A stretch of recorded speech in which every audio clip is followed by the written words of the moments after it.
Mi nombre es Adrián Velasco Campos y durante 15 años fui conductor de carroza fúnebre en la funeraria San Miguel de Sevilla, España.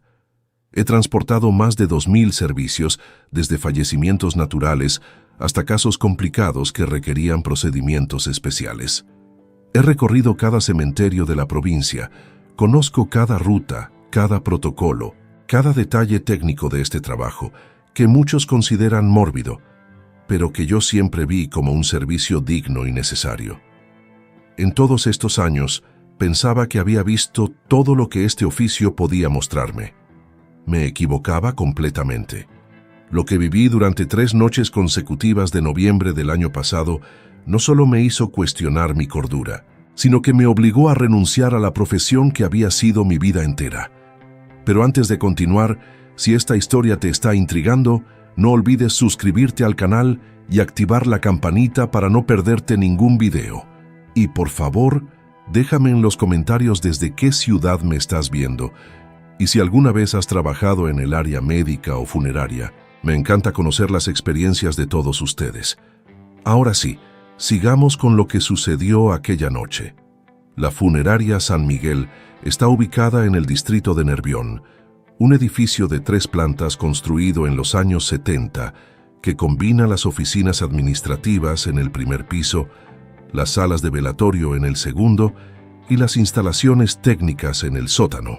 Yo trabajaba principalmente desde el garaje subterráneo, donde manteníamos 3 carrozas, Mercedes-Benz modelo Vito adaptadas, 2 vehículos de acompañamiento y una furgoneta de transporte especial para casos que requerían mayor discreción o traslados de larga distancia.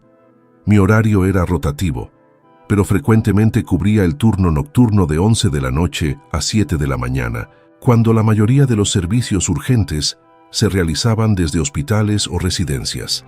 El garaje siempre olía a una mezcla de desinfectante industrial, aceite de motor y ese aroma particular a tapicería nueva que nunca desaparece completamente de los vehículos. Las paredes estaban pintadas de un gris institucional, con líneas amarillas marcando cada espacio de estacionamiento. Teníamos un pequeño cuarto de descanso con una cafetera, un microondas y un sofá desgastado donde esperábamos las llamadas. El sistema de comunicación era simple, una radio central conectada con la oficina administrativa y un teléfono móvil corporativo que llevábamos siempre encendido. Los procedimientos eran claros y los seguíamos al pie de la letra. Recibíamos la llamada, verificábamos la documentación necesaria, preparábamos el vehículo según el tipo de servicio y realizábamos el traslado con la mayor profesionalidad y respeto posibles. Mi compañero habitual era Tomás Ruiz, un hombre de 52 años que llevaba en el negocio funerario casi tanto tiempo como yo. Tomás era meticuloso hasta el extremo. Siempre verificaba 2 veces cada detalle, desde la presión de los neumáticos hasta que lleváramos los formularios correctos en la carpeta de servicio. Teníamos una rutina bien establecida. Él conducía los servicios diurnos y yo los nocturnos, pero nos superponíamos durante 2 horas al final de cada turno para asegurarnos de que todo estuviera en orden. Esta coordinación perfecta había funcionado sin problemas durante años. La noche del 14 de noviembre comenzó como cualquier otra. Había llegado al garaje a las 10:45, me cambié al uniforme reglamentario, traje oscuro, camisa blanca, corbata negra, y realicé la inspección rutinaria de la carroza número 2, mi vehículo asignado. Verifiqué los niveles de combustible, el estado de las luces, la limpieza interior y el funcionamiento del sistema de climatización. Todo estaba perfecto. Tomás se despidió cerca de la medianoche, después de confirmarme que no había servicios programados de manera inmediata, solo una posible llamada del Hospital Virgen del Rocío, que podría llegar en cualquier momento de la madrugada. Me preparé un café y me instalé en el cuarto de descanso con un libro. La noche estaba fría, típica del otoño sevillano, con esa humedad que se cuela hasta los huesos. El garaje estaba silencioso, excepto por el zumbido constante de las luces fluorescentes y el ocasional goteo de una tubería en algún lugar del sótano. A la 1:15 de la madrugada, el teléfono corporativo sonó. Era Rosa, la coordinadora nocturna de la oficina administrativa. Adrián, tenemos un servicio urgente. Residencia de ancianos. Nuestra Señora de la Esperanza en Triana. Nos han solicitado un traslado al tanatorio. El certificado está listo. Solo necesitan que recojas al paciente y lo lleves a nuestras instalaciones para preparación mañana temprano. Es la habitación 214. Confirmé los detalles, anoté la dirección exacta, aunque la conocía de memoria. Era una residencia, donde habíamos realizado varios servicios anteriormente, y preparé la documentación necesaria. Puse en marcha la carroza. El motor diésel arrancó con su sonido grave y familiar, y salí del garaje hacia las calles desiertas de Sevilla. El trayecto duraba aproximadamente 25 minutos, a esa hora sin tráfico. La residencia Nuestra Señora de la Esperanza es un edificio de 5 plantas, en una zona tranquila de Triana, cerca del río. Llegué a la 1:50 de la madrugada y estacioné en la entrada trasera, donde teníamos acceso directo al montacargas de servicio. La enfermera jefe de turno, una mujer de unos 40 años llamada Carmen, que había visto en ocasiones anteriores, me esperaba en la puerta. Su expresión era seria pero profesional, nada fuera de lo común en estas situaciones. «Buenas noches, Adrián. El señor está en la habitación. Todo está listo. Solo necesitamos que firmes la documentación de recogida». Subimos en el montacargas hasta el segundo piso. Los pasillos estaban en silencio, iluminados solo por las luces de emergencia nocturnas que creaban sombras alargadas en las paredes pintadas de verde pálido. El olor característico de las residencias, esa mezcla de desinfectante, medicamentos y aire reciclado, era particularmente intenso a esa hora. Llegamos a la habitación 214. Carmen abrió la puerta y encendió la luz. El paciente estaba en la cama, cubierto con una sábana blanca hasta el pecho. Era un hombre de edad avanzada. Calculé que entre 80 y 85 años, complexión delgada, cabello blanco escaso. Sus manos estaban colocadas sobre el abdomen en la posición estándar. La habitación estaba ordenada. La temperatura era fresca, todo parecía completamente normal. Carmen me entregó el certificado de defunción y los formularios de traslado. Revisé los documentos. Todo estaba correcto. Firma del médico de guardia. Hora del fallecimiento registrada a las 11:30 de la noche. Causa natural por fallo cardíaco. ¿Cuánto tiempo lleva?, pregunté. Es una pregunta estándar que siempre hago para calcular la rigidez del cuerpo y preparar el traslado adecuadamente. Aproximadamente 2 horas y media. Lo encontramos durante la ronda de las 11, respondió Carmen, mientras firmaba su parte de la documentación. Fui al vehículo a buscar la camilla plegable y los elementos necesarios. Cuando regresé a la habitación 3 minutos después, algo me llamó la atención inmediatamente. La sábana que cubría al paciente estaba ligeramente desplazada hacia un lado, como si alguien la hubiera movido. Carmen estaba en el pasillo hablando por teléfono. Nadie más había entrado. Probablemente solo era el aire del sistema de ventilación o mi imaginación. Procedí con el protocolo estándar. Extendí la camilla junto a la cama, verifiqué que los frenos estuvieran activados y me preparé para realizar el traslado. Es un procedimiento que he realizado miles de veces, requiere cuidado y respeto, pero es esencialmente técnico. Me acerqué para evaluar la posición del paciente antes de moverlo. Fue en ese momento cuando noté algo extraño. La temperatura de la habitación era la habitual, fresca, pero no fría, probablemente unos 18 grados. Sin embargo, cuando extendí mi mano cerca del paciente, sin llegar a tocarlo aún, sentí un calor perceptible emanando del cuerpo. No era normal. Después de 2 horas y media, el cuerpo debería estar perdiendo temperatura, no emitiendo calor. Me quedé inmóvil por un segundo procesando lo que acababa de percibir. Quizás era mi imaginación. Quizás la calefacción de la habitación había estado encendida y se acababa de apagar. Decidí proceder. Coloqué mis manos bajo los hombros del paciente para comenzar el movimiento hacia la camilla. El contacto fue inmediato y perturbador. El cuerpo estaba tibio, no frío como debería estar. No era un calor residual leve, era una tibieza notable, como si la persona hubiera estado viva hace apenas unos minutos. Mi entrenamiento me decía que continuara, que esto podía tener explicaciones, que algunos cuerpos retienen temperatura más tiempo dependiendo de factores ambientales y fisiológicos. Pero mi instinto me gritaba que algo no estaba bien. Miré el rostro del paciente. Sus ojos estaban cerrados, su expresión era serena, no había signos visibles de respiración. Todo indicaba que efectivamente había ocurrido el cese de funciones vitales que el certificado documentaba. Pero ese calor. Llamé a Carmen al pasillo. Disculpa, ¿puedes confirmarme otra vez la hora del fallecimiento? Las 11:30. ¿Por qué? ¿Hay algún problema? No, ninguno.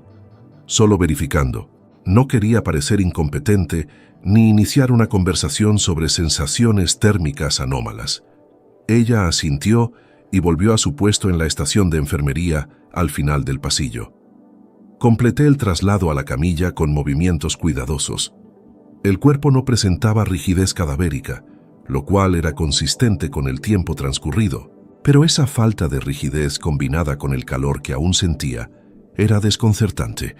Cubrí completamente al paciente con la sábana proporcionada, aseguré las correas de la camilla y empecé a dirigirme hacia el montacargas. Carmen firmó los últimos documentos en la estación de enfermería. Me deseó buenas noches y yo descendí con la camilla hasta la planta baja. El trayecto de regreso a la funeraria fue extraño. Conducía por las calles vacías de Sevilla. Los semáforos cambiaban en secuencias automáticas nocturnas, y yo no podía dejar de pensar en esa temperatura. Me repetía constantemente las explicaciones racionales posibles. Quizás el sistema de calefacción de la habitación había estado funcionando a máxima potencia. Quizás el paciente había tenido fiebre antes del cese de funciones vitales y el cuerpo aún retenía ese calor. Quizás yo estaba cansado y mis sentidos me engañaban. Eran las 2:15 de la madrugada y el cansancio podía jugar malas pasadas. Llegué a la funeraria a las 2:25. Estacioné la carroza en el garaje y procedí con el protocolo de descarga. Debía llevar al paciente a la cámara de refrigeración en el sótano, donde permanecería hasta que el equipo de preparación llegara a las 8 de la mañana. La cámara de refrigeración es una sala de unos 20 metros cuadrados con capacidad para 8 cuerpos simultáneamente, mantenida a 4 grados centígrados constantes.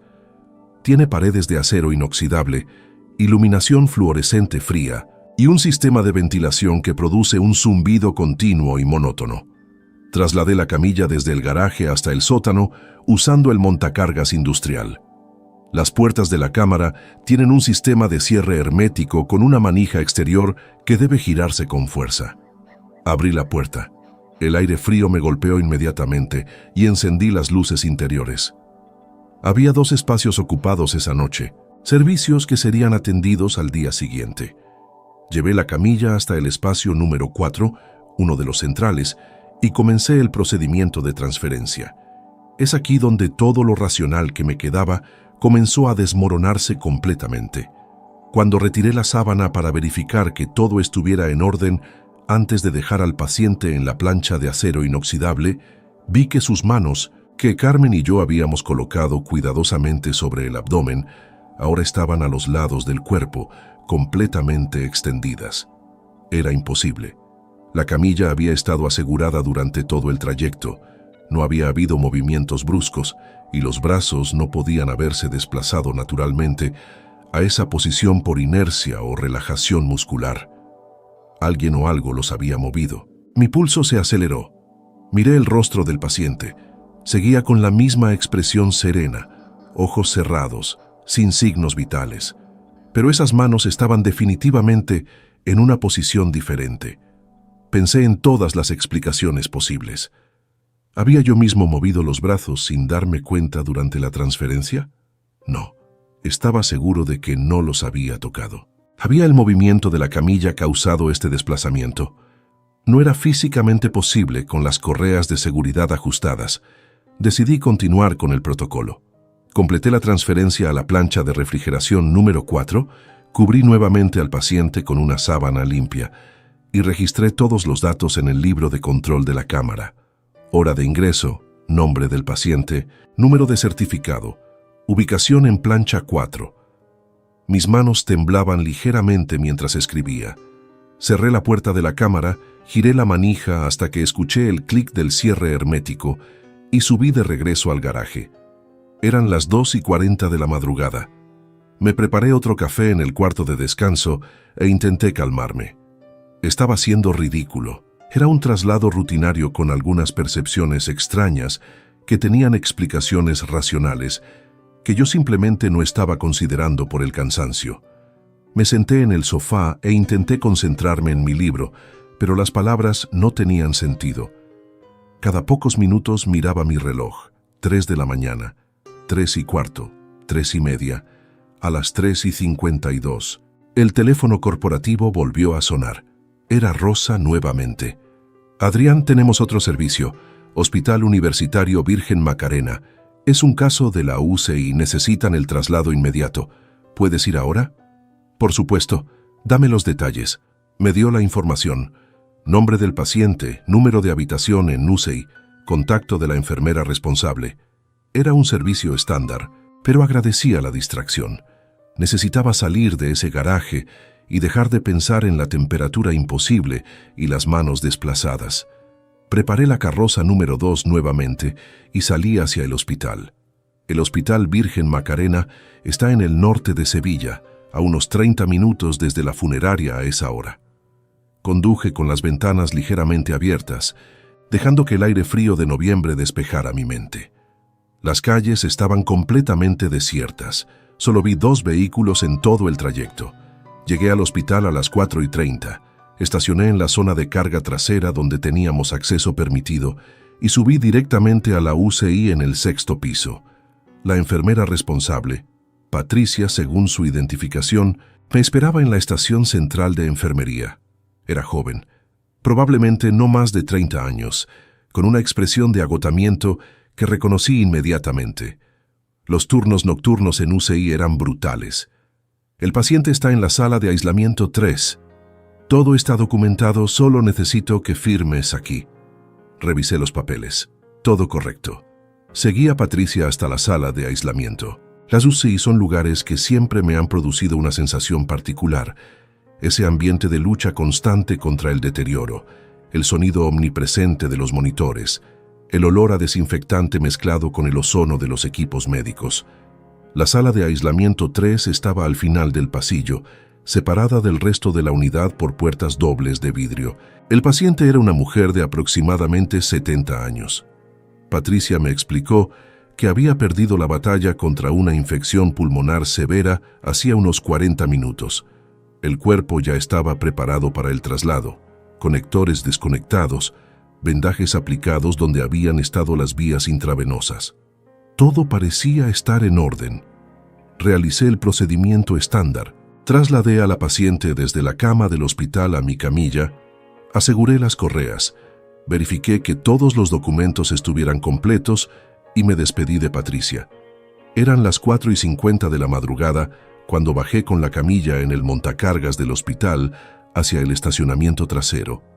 El trayecto de regreso a la funeraria fue tranquilo. Esta vez no sentí temperaturas anómalas ni percepciones extrañas. Era un servicio completamente rutinario.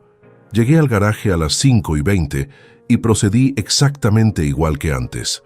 Montacargas industrial, descenso al sótano, apertura de la cámara de refrigeración. Esta vez el paciente iría a la plancha número 6. Abrí la puerta de la cámara y empujé la camilla hacia el interior. Las luces fluorescentes parpadearon por un segundo antes de estabilizarse. Me dirigí hacia la plancha 6, que estaba al fondo de la sala, y fue entonces cuando mi mirada se cruzó inevitablemente con la plancha número 4, donde había dejado al primer paciente de la noche hacía apenas 2 horas y media.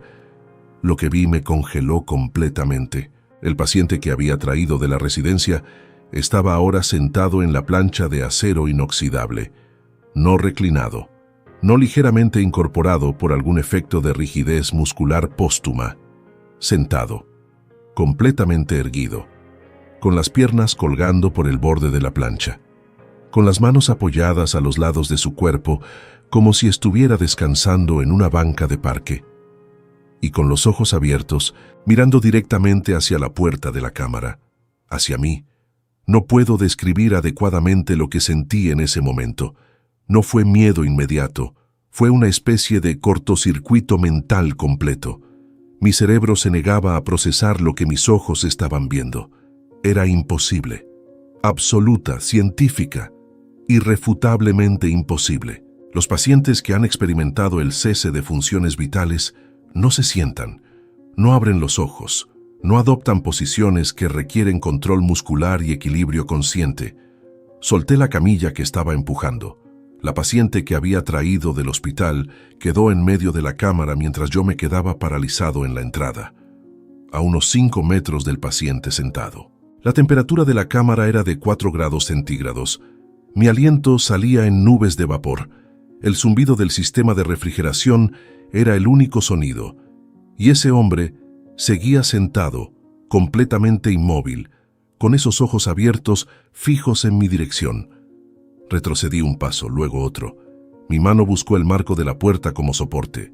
Cada instinto en mi cuerpo me gritaba que saliera de esa cámara inmediatamente, pero otra parte de mí, la parte profesional que había lidiado con 15 años de situaciones difíciles, me decía que tenía que verificar, que tenía que entender qué estaba pasando. «Señor», mi voz sonó ridículamente débil en el espacio frío. «¿Puede escucharme?» No hubo respuesta. Ningún movimiento. Los ojos seguían abiertos, pero no parpadeaban. La posición del cuerpo no variaba ni un milímetro. Era como mirar una estatua extremadamente realista. Pero las estatuas no se mueven solas desde una posición reclinada hasta una posición sentada. Retrocedí hasta quedar completamente fuera de la cámara. Cerré la puerta de golpe. Giré la manija con manos temblorosas hasta escuchar el clic del cierre hermético. Me apoyé contra la pared del sótano. Mi corazón latía tan fuerte que podía escucharlo en mis oídos. Saqué mi teléfono corporativo. Eran las 5:23 de la madrugada. ¿A quién podía llamar? ¿Qué podía decir? Hola, el paciente que traje hace 2 horas está sentado en la plancha de refrigeración con los ojos abiertos. Sonaría completamente demente. Tomás. Tenía que llamar a Tomás. Él llegaría en menos de 2 horas para su turno, pero necesitaba que viniera ahora. Necesitaba que otra persona viera esto, que confirmara que no me estaba volviendo loco, que esto estaba realmente sucediendo. Marqué su número. Sonó 5 veces antes de que contestara, con voz adormilada y confundida. «Adrián, ¿qué pasa? ¿Estás bien?» «Tomás, necesito que vengas a la funeraria ahora. Inmediatamente». «¿Qué? Son las 5:30 de la mañana. ¿Qué ocurre?» «No puedo explicártelo por teléfono. Por favor, solo ven. Es urgente. Algo está pasando en la cámara de refrigeración y necesito que lo veas». Hubo un silencio del otro lado de la línea. Podía imaginar a Tomás procesando mi tono de voz, decidiendo si estaba exagerando o si realmente había una emergencia. «Está bien. Salgo ahora. Llego en 20 minutos. Gracias. Te espero en el garaje». Colgué y subí del sótano al garaje. No podía quedarme cerca de esa cámara un segundo más. Me senté en el sofá del cuarto de descanso con otro café que no tenía ninguna intención de beber. Los siguientes 20 minutos fueron los más largos de mi vida. Revisaba obsesivamente mi teléfono, miraba el reloj en la pared, caminaba de un lado a otro del pequeño cuarto. Y si Tomás bajaba al sótano y el paciente estaba nuevamente reclinado en posición normal. ¿Y si lo que había visto era una alucinación causada por cansancio extremo? A las 5:47 escuché el motor del coche de Tomás entrando al garaje. Salí inmediatamente a recibirlo. Él bajó del vehículo con expresión preocupada. Aún llevaba ropa casual. Había venido directamente desde su casa. «Adrián, ¿qué demonios está pasando? Pareces haber visto un fantasma. Necesito que veas algo, pero tienes que prometerme que mantendrás la calma y que me creerás cuando te diga lo que pasó. Me estás asustando. ¿Qué ocurre? Solo sígueme». Bajamos juntos en el montacargas hasta el sótano. Le expliqué todo durante el descenso. El paciente de la residencia, la temperatura anómala, las manos desplazadas, el segundo servicio del hospital y finalmente lo que había visto en la cámara. Tomás me escuchaba con expresión cada vez más escéptica, pero no me interrumpió. Adrián, sabes que a veces el proceso de rigidez puede causar movimientos musculares involuntarios que... No fue eso, Tomás. Sé lo que es la rigidez cadavérica. Sé lo que son los espasmos musculares póstumos. Esto no fue ninguna de esas cosas. Vas a tener que verlo para entenderlo. Llegamos a la puerta de la cámara de refrigeración.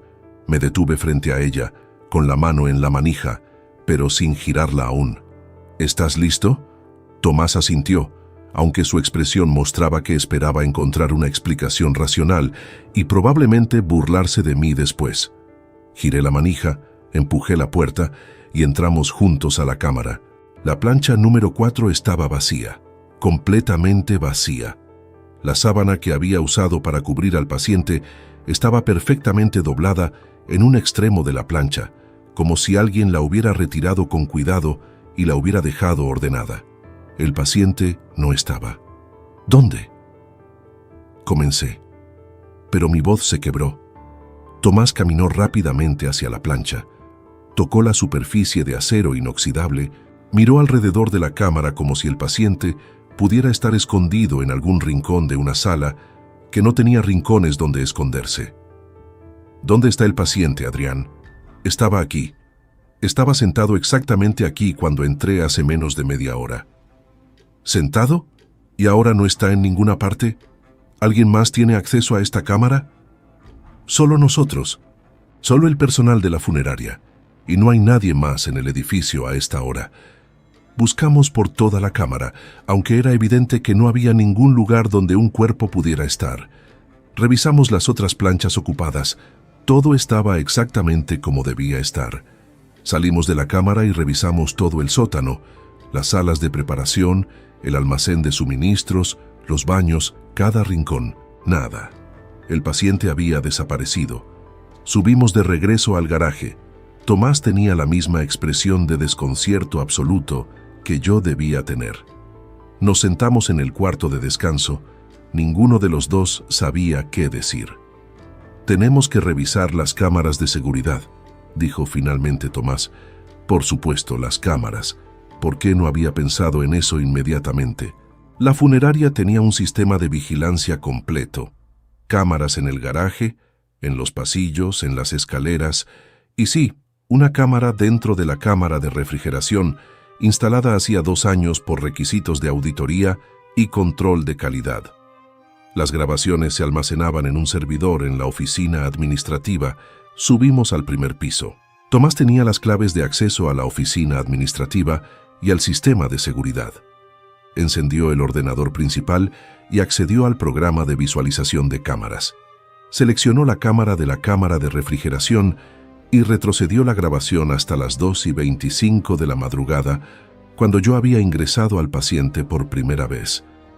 Las imágenes eran claras. Se me veía entrando con la camilla, realizando la transferencia a la plancha número 4, cubriendo al paciente, registrando los datos en el libro de control y saliendo de la cámara. Todo normal. La grabación continuaba mostrando la cámara vacía, las planchas inmóviles, nada fuera de lo común. Hasta las 3:17 de la madrugada. En la grabación, el paciente en la plancha número 4 se movió. No fue un movimiento súbito, fue gradual, casi imperceptible al principio. Sus manos, que estaban sobre el abdomen, comenzaron a deslizarse lentamente hacia los lados. Luego su torso se incorporó milímetro a milímetro, como si alguien estuviera tirando de hilos invisibles. En cuestión de aproximadamente 2 minutos, el paciente pasó de estar completamente reclinado a estar sentado en la posición exacta que yo había descrito. Sus ojos se abrieron mirando directamente hacia la cámara, y se quedó así, completamente inmóvil, durante toda 1 hora y media, hasta que yo entré nuevamente a las 4:50. Tomás y yo observamos la grabación en completo silencio. Cuando llegamos a la parte donde yo entraba con la segunda camilla, nos veíamos a nosotros mismos en la pantalla. Mi reacción de shock al ver al paciente sentado, mi retroceso hacia la puerta, mi salida precipitada de la cámara. Todo había quedado registrado. Continuamos viendo la grabación después de que yo saliera. El paciente permaneció sentado, inmóvil, durante aproximadamente 3 minutos más. Luego, gradualmente, volvió a reclinarse. Sus ojos se cerraron, su cuerpo adoptó nuevamente la posición horizontal, y entonces, de una manera que ningún proceso físico conocido podía explicar, simplemente se desvaneció. No desapareció instantáneamente como en las películas. Fue un proceso de varios segundos, donde su forma se volvió progresivamente más transparente, más etérea, hasta que la plancha quedó vacía con solo la sábana perfectamente doblada, como evidencia de que algo había estado allí. «Esto no puede ser real», murmuró Tomás. Pero lo era. Estaba grabado. Teníamos evidencia digital de algo completamente imposible. Retrocedimos la grabación y la vimos 3 veces más, buscando algún indicio de manipulación, de efectos de edición, cualquier cosa que explicara lo que estábamos viendo. Las grabaciones eran auténticas. El sistema de seguridad tenía protecciones contra manipulación, marcas de tiempo verificables. Todo estaba documentado oficialmente. «Tenemos que reportar esto», dije finalmente. «Tenemos que decirle a alguien». «¿Decirle qué exactamente, Adrián? ¿Que tuvimos un paciente que se sentó en la cámara de refrigeración y luego desapareció? ¿A quién le vamos a decir eso? ¿A la policía? ¿Al director de la funeraria?» Tenía razón. Sonaríamos dementes, pero teníamos las grabaciones, teníamos pruebas. Decidimos esperar hasta las 8 de la mañana cuando el resto del personal comenzara a llegar. Le mostraríamos las imágenes al director, a quien fuera necesario. Esto estaba completamente fuera de nuestras capacidades de manejo. Las siguientes 2 horas fueron una tortura. El sol comenzó a salir sobre Sevilla. La luz del día empezó a filtrarse por las ventanas del edificio y nosotros permanecimos en la oficina administrativa, viendo y volviendo a ver esas grabaciones imposibles. Tomás llamó al director, Federico Campos, y le pidió que viniera a la funeraria antes de la hora habitual, sin darle detalles completos, pero dejando claro que era urgente. Federico llegó a las 7:45. Era un hombre de 60 años. Había dirigido la funeraria San Miguel durante 3 décadas. Lo habíamos visto mantener la calma en situaciones extremadamente difíciles, desde casos legales complicados hasta familias en crisis emocional severa. Pero cuando le mostramos las grabaciones, su rostro perdió todo el color. «¿Esto es real? ¿Esto sucedió anoche?» «Sí», confirmé. «Y hay más. El paciente desapareció. No está en ninguna parte del edificio. Lo hemos buscado por todas partes». Federico se quedó mirando la pantalla durante varios minutos, viendo la grabación repetirse una vez más. Luego se sentó en su escritorio, se quitó los lentes y se frotó los ojos con una expresión de agotamiento profundo. «Necesito hacer algunas llamadas», dijo finalmente. «Y necesito que ustedes dos no hablen de esto con nadie más por ahora. ¿Entendido?» Asentimos. Federico salió de la oficina con su teléfono móvil y estuvo en el pasillo durante casi 20 minutos, hablando en voz baja con alguien. Cuando regresó, su expresión era grave. «He contactado a un colega en Barcelona. Él trabajó en una funeraria allí durante años antes de jubilarse. Me ha contado que vivió algo similar hace una década. Un caso donde un paciente se movió dentro de la cámara de refrigeración de maneras que no podían explicarse. También desapareció sin dejar rastro. Él nunca reportó el incidente oficialmente porque pensó que nadie le creería». «¿Y qué hizo él?», preguntó Tomás. «Dejó el negocio funerario, se retiró anticipadamente. Me dijo que hay ciertos casos que simplemente no tienen explicación y que intentar entenderlos solo lleva a cuestionarse la cordura propia». Pasamos el resto del día en un estado de irrealidad absoluta. El personal llegó a su hora habitual. Los servicios programados se realizaron con normalidad. Y nosotros 3, Federico, Tomás y yo, manteníamos un secreto que nos pesaba cada vez más. Federico decidió que reportaría el caso como una pérdida accidental de documentación, que el paciente había sido recogido por otra funeraria por error. Cualquier explicación burocrática que cerrara el incidente oficialmente sin levantar sospechas imposibles de explicar. Esa noche volví a mi apartamento, pero no pude dormir. Cada vez que cerraba los ojos veía esa figura sentada en la plancha de acero inoxidable, esos ojos abiertos mirando hacia mí. No sentí miedo en el sentido tradicional, sentí algo peor, la certeza absoluta de que todo lo que pensaba que sabía sobre la naturaleza de la existencia, sobre los límites entre la vida y lo que viene después, era completamente equivocado. Intenté volver al trabajo 2 noches después. Federico me había dado tiempo libre, pero yo insistí en que podía continuar, que solo había sido un caso extraño, que podía manejarlo. Pero no pude. La primera vez que tuve que bajar al sótano con un nuevo servicio, mis manos comenzaron a temblar incontrolablemente. No podía acercarme a la puerta de la cámara de refrigeración sin sentir que me faltaba el aire. Duré menos de 1 hora antes de tener que irme. Presenté mi renuncia 1 semana después. 15 años de carrera, miles de servicios realizados con profesionalismo y dignidad, terminados porque un caso había roto completamente mi capacidad de continuar. Federico entendió, no intentó convencerme de quedarme. Me agradeció por mi servicio y me deseó lo mejor. Tomás siguió trabajando, aunque me dijo meses después que nunca volvió a sentirse completamente cómodo en esa cámara de refrigeración, que siempre entraba con una parte de su mente, esperando ver algo imposible. He pasado el último año intentando procesar lo que viví. He investigado casos similares en foros de Internet, en grupos de profesionales del sector funerario, buscando alguna explicación o al menos confirmación de que no fui el único.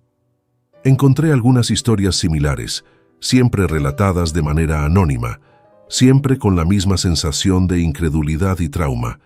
Hay un patrón: pacientes que retienen calor imposible, cuerpos que adoptan posiciones que requieren control muscular consciente, desapariciones sin explicación, y siempre el mismo resultado: profesionales experimentados que abandonan el campo porque sus certezas fundamentales han sido destruidas. No sé qué era ese paciente. No sé si experimentó algún tipo de fenómeno médico que la ciencia aún no comprende, si fue algo más allá de lo físico, o si hay fuerzas en el proceso de transición entre la vida y lo que sigue, que simplemente no estamos equipados para entender. Lo único que sé con certeza es que durante 15 años pensé que conocía mi profesión completamente, que había visto todo lo que este campo podía mostrarme. Estaba profundamente equivocado. Ahora trabajo en ventas, un empleo completamente mundano, sin ninguna conexión con la industria funeraria. Duermo mejor que antes, pero todavía hay noches donde me despierto con la imagen de esa figura sentada, esos ojos abiertos en la oscuridad de la cámara, y me pregunto, ¿cuántos otros profesionales como yo están trabajando ahora mismo? ¿Cuántos están por vivir un caso similar que destruirá sus certezas? ¿Cuántos secretos como este existen en cámaras de refrigeración, morgues y funerarias alrededor del mundo, conocidos solo por aquellos que los han presenciado y han decidido guardar silencio porque la alternativa es sonar completamente dementes? La ciencia no puede explicarlo todo. La medicina tiene límites y hay fenómenos en los bordes de la existencia humana que desafían todo lo que creemos saber sobre la vida y su cese. Yo lo viví. Está grabado en video. Y aunque dejé esa profesión hace 1 año, sé que nunca dejaré realmente esa cámara de refrigeración. Una parte de mí seguirá siempre en ese sótano, en ese momento congelado donde todo lo que sabía dejó de tener sentido. Si esta historia te ha impactado tanto como a mí vivirla, te pido que dejes un like en el video y lo compartas con alguien que le gusten estas historias reales e inexplicables. Recuerda suscribirte al canal porque cada semana subo casos nuevos que desafían toda explicación. Y déjame en los comentarios, ¿crees que hay fenómenos que la ciencia aún no puede explicar? ¿Has experimentado algo similar en tu trabajo? Leo todos sus comentarios. Nos vemos en el próximo video.